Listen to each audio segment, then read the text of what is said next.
Today we will discuss technologies that will improve a PV system's environmental profile.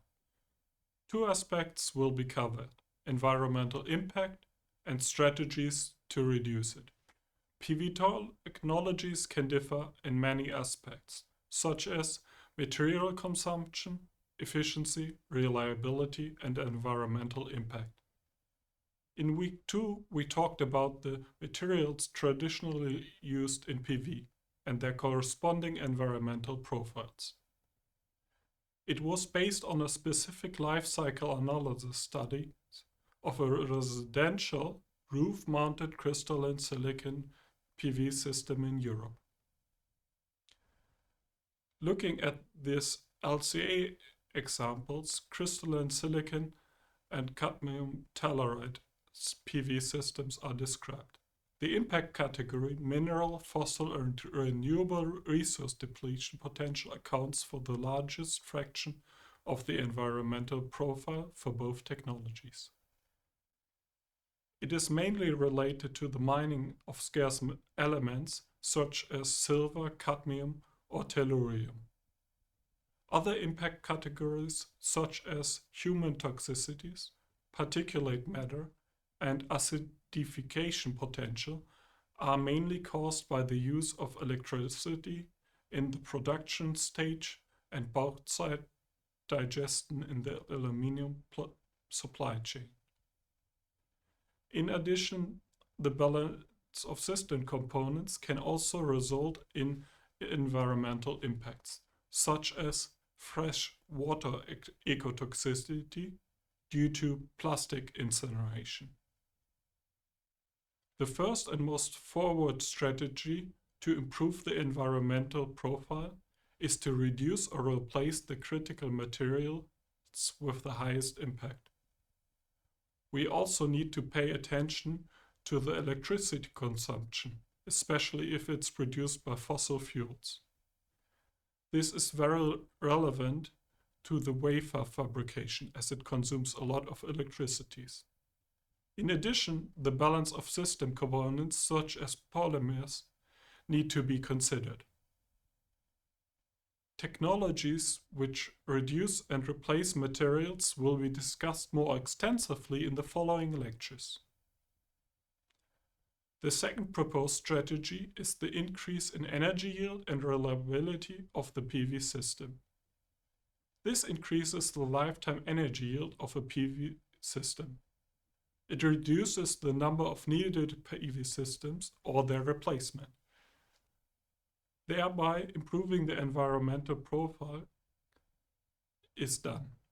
Such technologies include reconfigurable modules, bifacial modules, and N-type crystalline silicon use.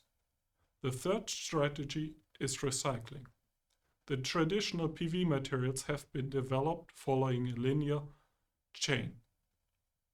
First the materials are mined and produced, then the PV cell and module are manufactured. After that, the PV products are sold to consumers, who use and eventually dispose of them. Such a linear value chain is also called open loop. In recent years, a more advanced recycling approach called circular PV has gained attention. In a circular value chain, a closed loop is formed. It includes that PV modules can be sent back to the retailer for reuse after their initial deployment is over. Defective solar panels can be remanufactured, and if that's not economical, the materials can be extracted and recycled. In this lecture, we focus on the impact of recycling on the environmental profile. The different recycling technologies will be discussed in lecture 6.4. With regards to recycling, we need to consider not only the environmental impacts caused by the recycling efforts, but also the avoided environmental burdens due to not mining new materials for future PV modules. For this reason, we need to introduce the concept of net environmental benefits. Here it represents the difference between the environmental impacts caused by the recycling of PV modules and the avoided burdens due to the recovered materials. The net environmental benefits when comparing end-of-life approaches can be calculated. The data is normalized to the environmental impacts of PV module recycling. Negative numbers indicate that the recycling process yields net environmental benefits over using new materials.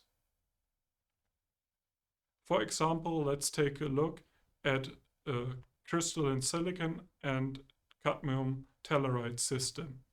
Here we see the results of a specific screen life cycle analysis reported by the International Energy Agency in 2017 based on a cutoff approach. In this study, a 3 kW peak roof-mounted PV system is considered.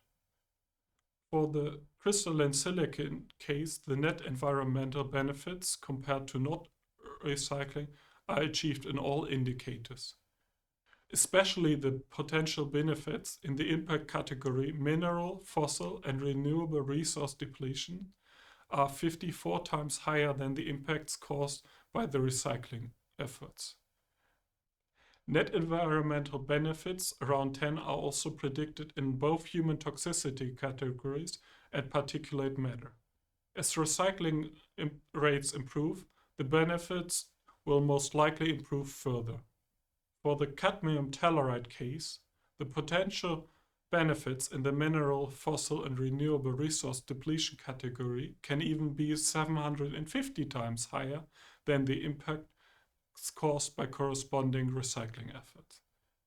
It's noteworthy for the human cancer effects, the avoided environmental burdens by the recovered materials do not outweigh the environmental impacts caused by the recycling efforts. This could be caused by the use of hydrogen peroxide in the recycling process.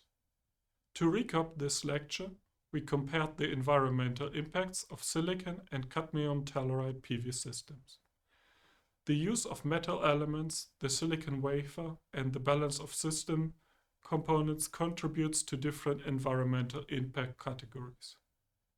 To improve the environmental profiles, the first strategy is to reduce or replace the uses of the above-mentioned elements and components. The second strategy is to increase the energy yield and reliability of the PV system. The third strategy is recycling. The concept of circular PV was introduced, and that recycling results in net environmental benefits. Apart from that, PV module recycling could also significantly reduce the energy payback time of a PV system, which was not elaborated in this lecture. Please refer to the reference paper corresponding to this section.